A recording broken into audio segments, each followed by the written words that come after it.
कविता सेठी बफापुर अंगनवाड़ी केन्द्र कर्मी आमर ए मास जुलाई मास आमर पिला गप अच्छी मीनार मिठाई खिया देखूँ गोटे चाट कर मीनार मिठाई खिया ये आम पिला देखी गप करेंगे आ कि मुझे चाट भी सुंदर सुंदर चित्र भी करी मीना करी जेजे कर माँ करी मामू कर लड़ू बेड़ी थुआई पिला देखी गपटा मुझे कहबी आस पिला माने आमे गप सुनिबा गप ना होची मीनार मिठाई खिया आमे सब लड्डू खाए को भल पाओ अच्छा गप सुनिबा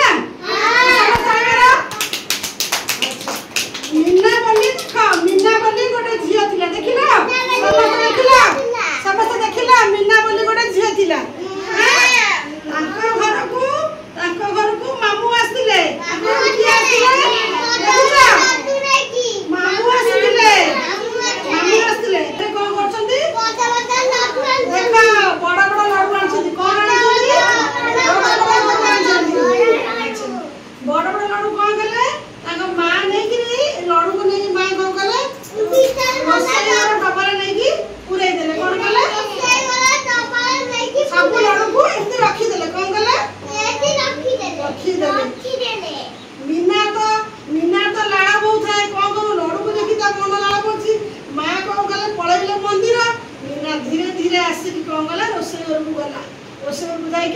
डब्बा को खोलिला कौन कला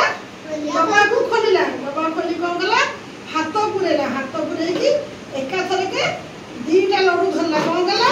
दीटा लड्डू धरला कौन कला दीटा लड्डू धरला आउ हाथ बाहरला नहीं हाथ बाहरला नहीं तब तब जेजे आसिले देखो जेजे आसिले कहले मीना कौन है तुम हाथ बाहर ना नहीं ना तुम गोटे गोटे लड्डू हाथ बाहर करी काढ़ तुम लड्डू बाहर करना हाउ जेजे से कौन कले ना गोटे लड्डू को हाथ बाहर करके काढ़ी कौन कले गोटे लड्डू को हाथ बाहरी गला